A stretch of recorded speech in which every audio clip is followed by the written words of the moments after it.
आज आप सुनेंगे बैसाख पूर्णिमा की व्रत कथा। पौराणिक कथाओं के अनुसार बैसाख महीने की पूर्णिमा पर भगवान विष्णु की पूजा विशेष फलदायी होती है। इस दिन बुध भगवान का जन्म भी हुआ था, इसलिए इसे बुध पूर्णिमा के नाम से भी मनाया जाता है। शास्त्रों के अनुसार भगवान विष्णु को बैसाख माह अति प्रिय है। ग्रंथों के अनुसार इस दिन चंद्रमा की पूजा करने से चंद्र दोष से मुक्ति मिलती है। ब्रह्मा जी ने बैसाख को सभी महीनों में सबसे खास कहा है। मानता है कि इस दिन व्रत रखने और पूजा आदि करने से भगवान विष्णु के साथ साथ मृत्यु के देवता यमराज को भी प्रसन्न किया जा सकता है। यमराज की पूजा भी होती है। मृत्यु के देवता यमराज को प्रसन्न करने के लिए बैसाख पूर्णिमा के दिन व्रत रखा जाता है और विधि विधान से पूजा की जाती है। इस अवसर पर जल पत्र, कुल्हड़, पंखे, चप्पल, छाता, घी, फल, चीनी, चावल, नमक का दान शुभकारी होता है। इस दिन दान से मन को शांति मिलती है। मानता है कि साधक को इस दिन भगवान विष्णु के साथ यमराज का वरदान भी प्राप्ति होता है और अकाल मृत्यु की शंका भी नहीं रहती है। पूर्णिमा पर ऐसे करे पूजा। एक बैसाख पूर्णिमा पर चंद्रमा के साथ भगवान विष्णु की पूजन का विधान है। इस दिन श्री हरि की कृपा पाने के लिए उन्हें भोग लगाए और चंद्रमृत अर्पित करे। इस दिन बैसाख स्नान की पूर्ण होती है। बैसाख पूर्णिमा के दिन पवित्र नदियों में स्नान का विधान है। इस दिन स्नान आदि के बाद दान पुण्य किया जाता है। पूर्णिमा पर यमराज के नियमित जल से भरा कलश, पकवान और मिठाई आदि उन्हें अर्पित करें। शक्कर और तिल का दान करने से अनजाने में हुए पापों का विनाश होता है। स्थिर चित्त और एक ग्रह मन से यमराज की पूजा करें। मिलता है दान का अक्षय फल। पुराणों में कहा गया है कि इस बैसाख महीने की पूर्णिमा पर श्रद्धा अनुसार किया गया दान का पुण्य कभी खत्म नहीं होता है। इससे इस लोक के साथ परलोक में भी सुख प्राप्ति होती है। ग्रंथों के अनुसार इस दिन तिल, अन्न और जल दान करने का सबसे ज़्यादा महत्व है। यह सोना, चांदी, हाथी और घोड़े के दान से भी ज़्यादा महात्म्यपूर्ण है।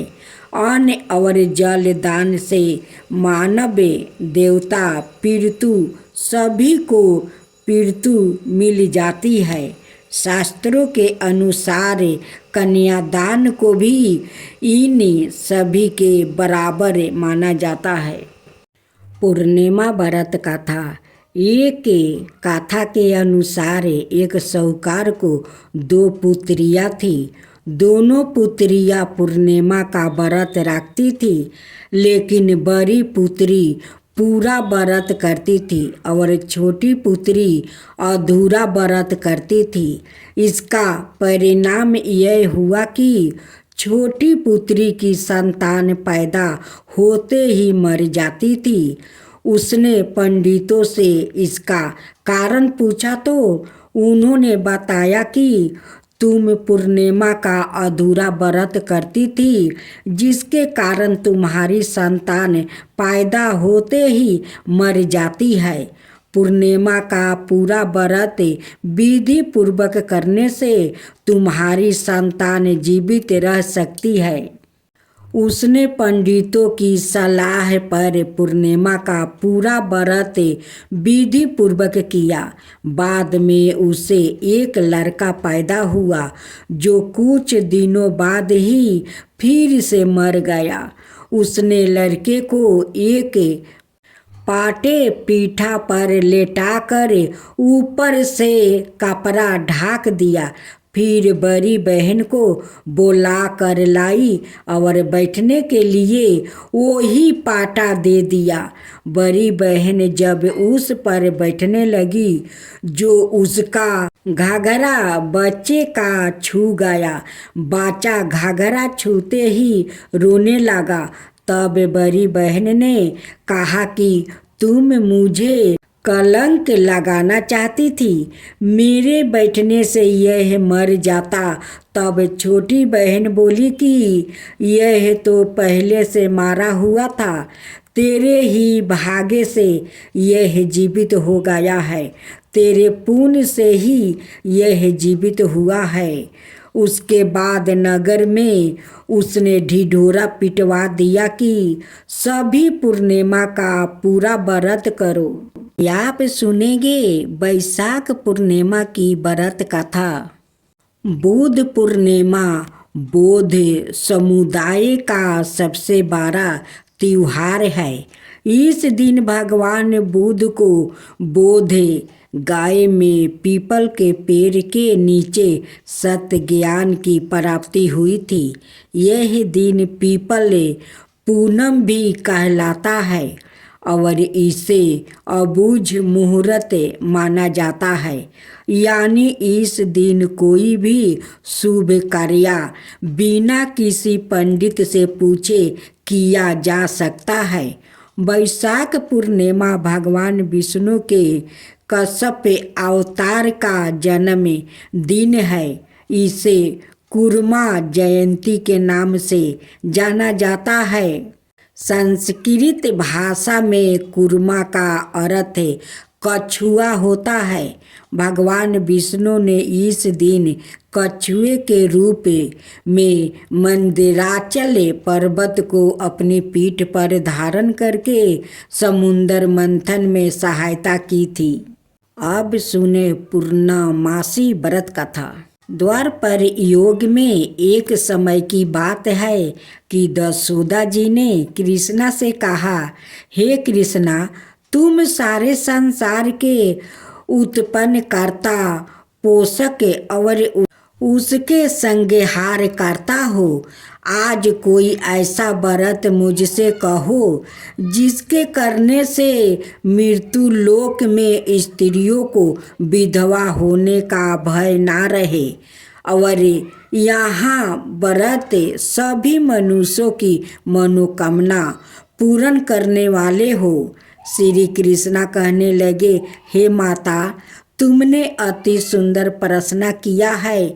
मैं तुमसे ऐसे ही व्रत को विस्तार कहता हूँ। सौभाग्य की प्राप्ति के लिए स्त्रियों को 32 पूर्णमासियों का व्रत करना चाहिए।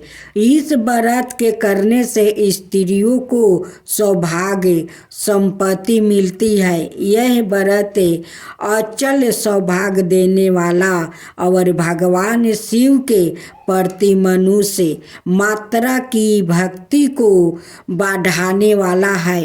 यशोदा जी कहने लगी, हे कृष्णा, सर्वप्रथम इस व्रत को मृत्यु लोक में किसने किया था, इसके विषय में विस्तार पूर्वक मुझसे कहो। श्री कृष्णा जी कहने लगे कि इस भूमंडल पर एक अत्यंत प्रसिद्ध राजा चंद्र हाथ से पालित अनेक प्रकार के रत्नों से परिपूर्ण कार्तिक नाम की एक नगरी थी। वहाँ पर धनेश्वर नाम का एक ब्राह्मण था और उसकी स्त्री अति सुशील रूपवती थी। दोनों ही उस नगरी में बड़े प्रेम के साथ रहते थे। घर में धन धनाए आदि की कमी नहीं थी। उनको एक बार दुख था कि उनके कोई संतान नहीं थी। इस दुख से वो अत्यंत दुखी रहते थे। एक समय एक बार तपस्वी योगी उस नगरी में आया। वो योगी उस ब्राह्मण के घर को छोड़कर अनाए सब घरों से भिक्षा लाकर भोजन किया करता था। रूपवती से वो भिक्षा नहीं लिया करता था।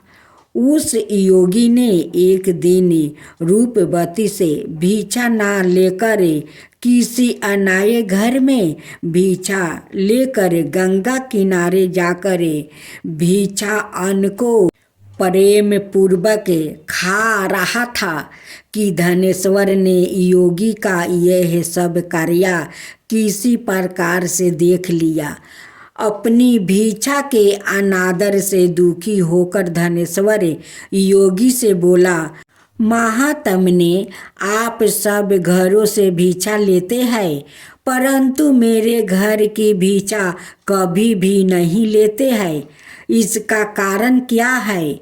योगी ने कहा कि निसंतान के घर की भीख पतितों के अन्न के तुल्य होती है और जो पतितों का अन्न खाता है वो भी पतित हो जाता है। चूँकि तुम निसंतान हो, अतः पवित्र हो जाने के भय से मैं तुम्हारे घर की भिक्षा नहीं लेता हूँ। धनेश्वर यह बात सुनकर अपने मन में बहुत दुखी हुआ और हाथ जोड़कर योगी के पैरों पर गिर पड़ा और अर्थ भाव से कहने लगा, हे महाराज आदि, ऐसा है तो आप मुझको पुत्र प्राप्ति का उपाय बताइए। आप सबर ज्ञान है, मुझ पर अबर से ही यह कृपा कीजिए। धन की मेरे घर में कोई कमी नहीं है, परंतु मैं पुत्र ना होने के कारण अत्यंत दुखी हूँ। आप मेरे इस दुख का हरण करें, आप समर्थवान है। यह सुनकर योगी कहने लगे, हे ब्राह्मण, तुम चंडी की आराधना करो। घर आकर उसने अपने स्त्री से सब वृत्तांत कहा और सवाए तप के नियमित वन में चला गया। वन में जाकर उसने चंडी की उपासना की और उपवास किया। चंडी ने 16वां दिन उसको सपने में दर्शन दिया और कहा, हे धनेश्वर, जा, तेरे पुत्र होगा, परंतु वो 16 बरस की आयु में ही मृत्यु को प्राप्ति हो जाएगा। यदि तुम दोनों स्त्री पुरुष 32 पूर्णमासियों का व्रत विधि पूर्वक करेंगे, ओ दीर्घ आयु होगा। जितनी तुम्हारी समर्थ हो, आटे के दिए बनाकर शिव जी का पूजन करना, परंतु पूनम मासी को 32 हो जाना चाहिए। प्रातः काल होने पर इस स्थान के समीप ही तुम्हें एक आम का वृक्ष दिखाई देगा। उस पर तुम चढ़कर एक फल तोड़कर शीघ्र अपने घर चले जाना। अपनी स्त्री से सब वृत्तांत कहना। ऋतु स्नान के पश्चात वो स्वच्छ होकर श्री शंकर जी का ध्यान करके उस फल को खा लेगी। तब शंकर भगवान की कृपा से उसको गर्भ हो जाएगा। जब वो ब्राह्मण प्रातः काल उठा तो उसने उस स्थान के पास ही एक आम का वृक्ष देखा, जिस पर एक अत्यंत सुंदर आम का फल लगा हुआ था। उस ब्राह्मण ने उस आम के वृक्ष पर चढ़कर उस फल को तोड़ने का प्रयत्न किया, परंतु वृक्ष पर कई बार प्रयत्न करने पर भी वो ना चढ़ पाया। तब तो उस ब्राह्मण को बहुत चिंता हुई और विघ्न विनायक श्री गणेश जी की वंदना करने लगा। हे दयानिधि, आपने भक्तों के विघ्नों का नाश करके उनके मंगल कार्य को करने वाले, दुष्टों का नाश करने वाले, रिद्धि सिद्धि के देने वाले, आप मुझ पर कृपा करके इतना बल दे कि मैं अपने मनोरथ को पूर्ण कर सकूं। इस प्रकार गणेश जी की प्रार्थना करने पर उनकी कृपा से धनेश्वर वृक्ष पर चढ़ गया और उसने एक अति सुंदर आम का फल देखा। उसने विचार किया कि जो वरदान से फल मिला था वो यह है और कोई फल दिखाई नहीं देता। उस धनेश्वर ब्राह्मण ने जल्दी से उस फल को तोड़कर अपनी स्त्री को ला कर दिया और उसकी स्त्री ने अपने पति के कथन अनुसार उस फल को खा लिया और वो गर्भवती हो गई। देवी जी की असीम कृपा से उसे एक अत्यंत सुंदर पुत्र उत्पन्न हुआ, जिसका नाम उन्होंने देवीदास रखा। माता पिता के हर्ष और शोक के साथ वो बालक शुक्ला पक्ष के चंद्रमा की भांति अपने पिता के घर में बढ़ने लगा। भवानी की कृपा से वो बालक बहुत ही सुंदर, सुशील और विद्या पढ़ने में बहुत ही निपुण हो गया। दुर्गा जी की आज्ञा अनुसार उसकी माता ने 32 पूर्णमासिया का व्रत रखना आरंभ कर दिया था, जिससे उसका पुत्र बड़ी आहु वाला हो जाए। 16वां बरस लगते ही देवीदास के माता पिता को बड़ी चिंता हो गई कि कहीं उनके पुत्र की इस बरस मृत्यु ना हो जाए। इसलिए उन्होंने अपने मन में विचार किया कि यदि यह दुर्घटना उनके सामने हो गई तो वो कैसे सहन कर सकेंगे। अस्तु उन्होंने देवीदास के मामा को बुलाया और कहा कि हमारी इच्छा है कि देवीदास 1 बरस तक काशी में जाकर विद्या ध्यान करे और उसको अकेला भी नहीं छोड़ना चाहिए। इसलिए साथ में तुम चले जाओ और 1 बरस के पश्चात इसको वापस लौटा लाना। सब प्रबंध करके उसके माता पिता ने काशी जाने के लिए देवीदास को एक घोड़े पर बैठाकर उसके मामा को उसके साथ भेज दिया। किंतु यह बात उसके मामा यह किसी और से नहीं कही। धनेश्वर ने सप रत्नी के अपने पुत्र की मंगल कामना और शीघ्र आहु के लिए भगवती दुर्गा की आराधना और पूर्णमासिया का व्रत करना आरंभ कर दिया। इस प्रकार बराबर 32 पूर्णमासिया का व्रत पूरा किया। कुछ समय पश्चात एक दिन वो दोनों मामा और भांजे मार्ग में रात्रि बिताने के लिए किसी ग्राम में ठहरे हुए थे। उस दिन उस गांव में एक ब्राह्मण की अत्यंत सुंदरी सुशील विदुषी और गुणवती कन्या का विवाह होने वाला था, जिस धर्मशाला के अंदर वर और उसकी बारात ठहरी हुई थी। उसी धर्मशाला में देवी दास और उसके मामा भी ठहरे हुए थे।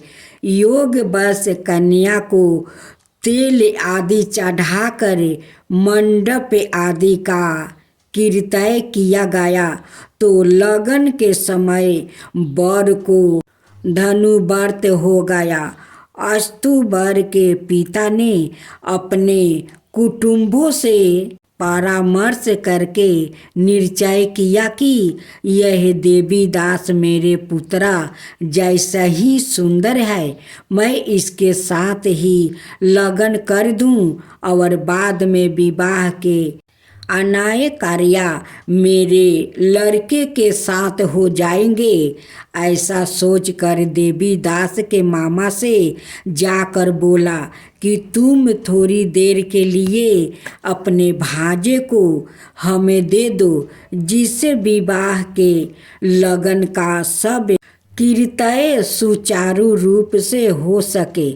तब उसका मामा कहने लगा कि जो कुछ भी दान आदि कन्यादान के समय वर को मिले वो सब हमें दे दिया जाए, तो मेरा भांजा इस बारात का दूल्हा बन जाएगा। यह बात वर के पिता ने स्वीकार कर लेने पर उसने अपना भांजे वर बनाने को भेज दिया और उसके साथ सब विवाह कार्य रात्रि में विधि पूर्वक संपन्न हो गया।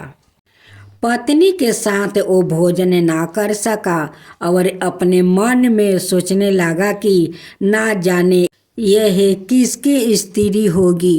वो एकांत में इसी सोच में पड़ गया, छोड़ने लगा और उसकी आंखों में आंसू भी आ गया। तब धनेश्वर ने पूछा कि क्या बात है, आप इतने उदासीनी दुखी क्यों हो रही हो। तब उसने सब बातें जो वर के पिता और उसके मामा में हुई थी उसको बतला दिया। तब कन्या कहने लगी कि यह ब्राह्मण विवाह के पवित्रा विपरीत हो कैसे सकता है। देव ब्राह्मण और अग्नि के सामने मैंने आपको ही अपना पति बनाया है, इसलिए आप ही मेरे पति है। मैं आपकी ही पत्नी रहूंगी, किसी अन्याय की कदापि नहीं। तब देवी दास ने कहा, ऐसा मत करिए, क्योंकि मेरी आहु बहुत थोड़ी है। मेरे पश्चात आपकी क्या गति होगी। इन बातों को अच्छी तरह विचार लो। परंतु वो दृढ़ विचार वाली थी, बोली कि जो आपकी गति होगी वो ही मेरी गति होगी। हे स्वामी, आप उठिए और भोजन करिए, आप निश्चय ही भूखे होंगे। इसके बाद देवी दास और उसकी पत्नी दोनों ने भोजन किया और शेष रात्रि वो सोते रहे। प्रात काल देवी दास ने अपनी पत्नी को 3 नागों से जोड़ी हुई एक अंगूठी दे दिया, एक रुमाल दिया और बोला, हे प्रिय, इसे लो और संकेत समझकर अस्थिर चिंत हो जाओ। मेरे प्राण और जीवन जाने के लिए एक पुष्पा बटिका बना लो।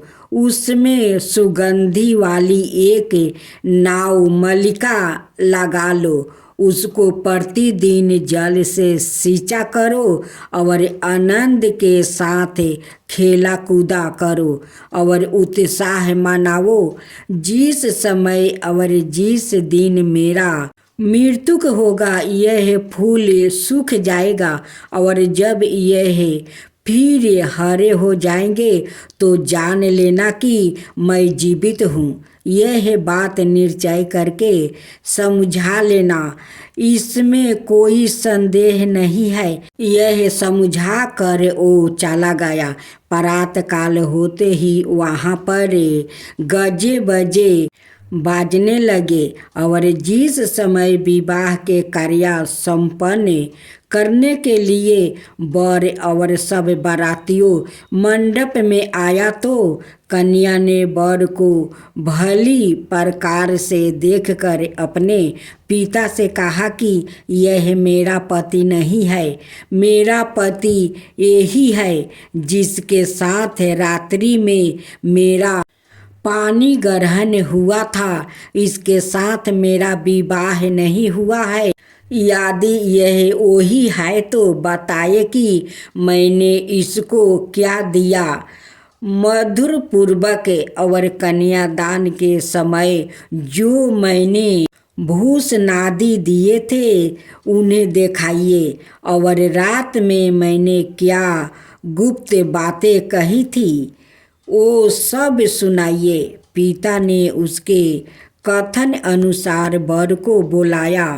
कन्या की यह सब बातें सुनकर वो कहने लगा कि मैं कुछ नहीं जानता।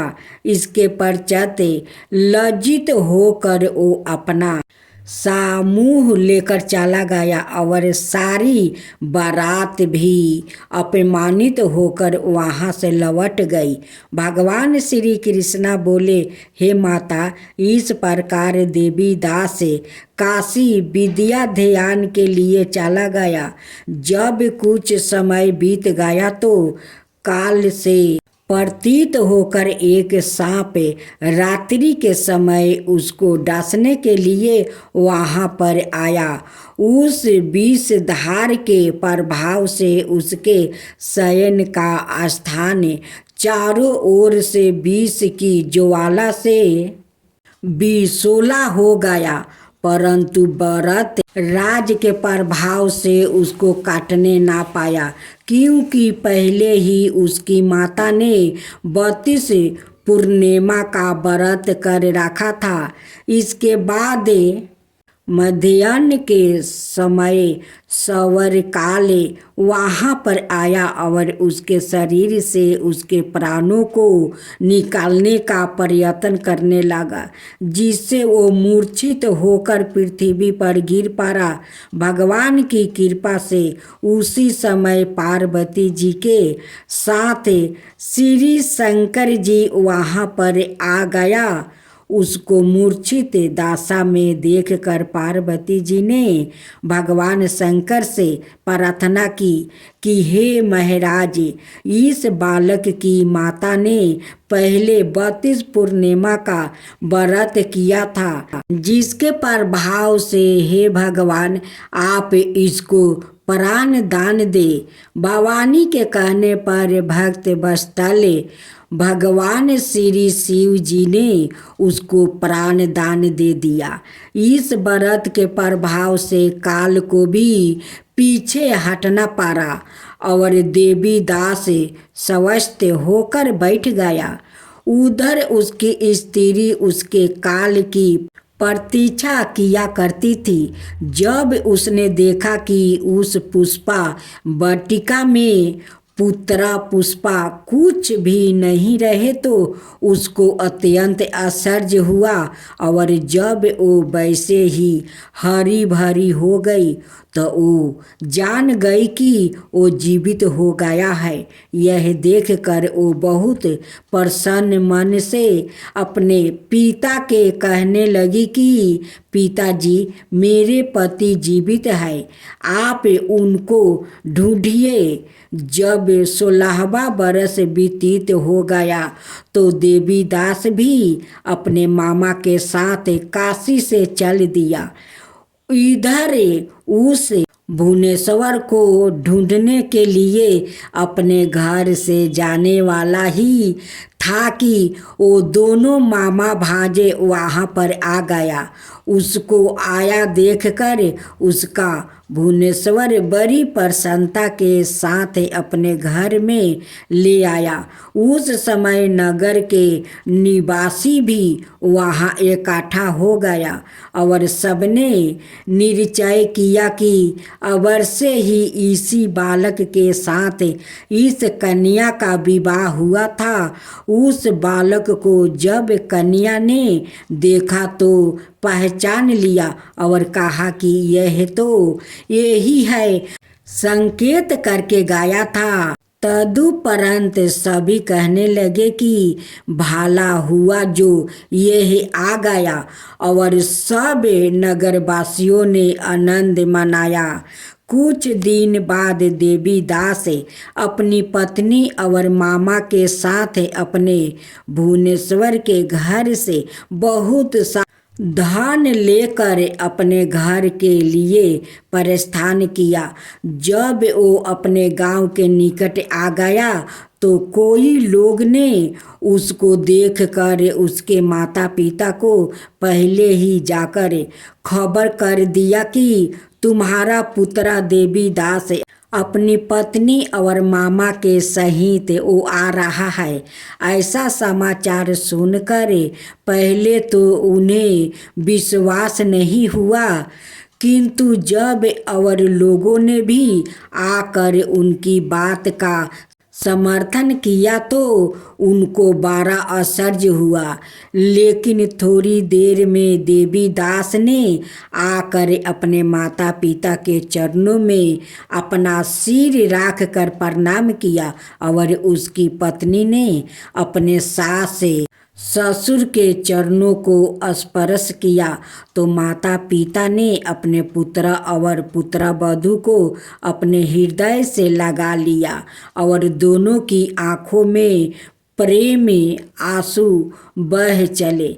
अपने पुत्र और पुत्रवधू के आने की खुशी में धनेश्वर ने बड़ा भारी उत्साह किया और ब्राह्मणों को भी बहुत सी दान दक्षिणा देकर प्रसन्न किया। श्री कृष्णा जी कहने लगे कि इस प्रकार धनेश्वर 32 पूर्णमासियों के व्रत के प्रभाव से पुत्र बन हो गया। जो भी स्त्री इस व्रत को करती है वो जन्म जन्मांतर में विधवा का दुख नहीं भोगती और सदाए सौभाग्यवती रहती है। यह मेरा वचन है, इसमें कोई संदेह नहीं है। मनाया यह व्रत पुत्र को देने वाला है और संपूर्ण मनोकामनाओं को पूर्ण करने वाला है। 32 पूर्णमासिया के व्रत करने से व्रती की सब इच्छाएं भगवान शिव जी की कृपा से पूर्ण हो जाती है। सभी प्रेम से बोलो शिव शंकर भोलेनाथ की जय।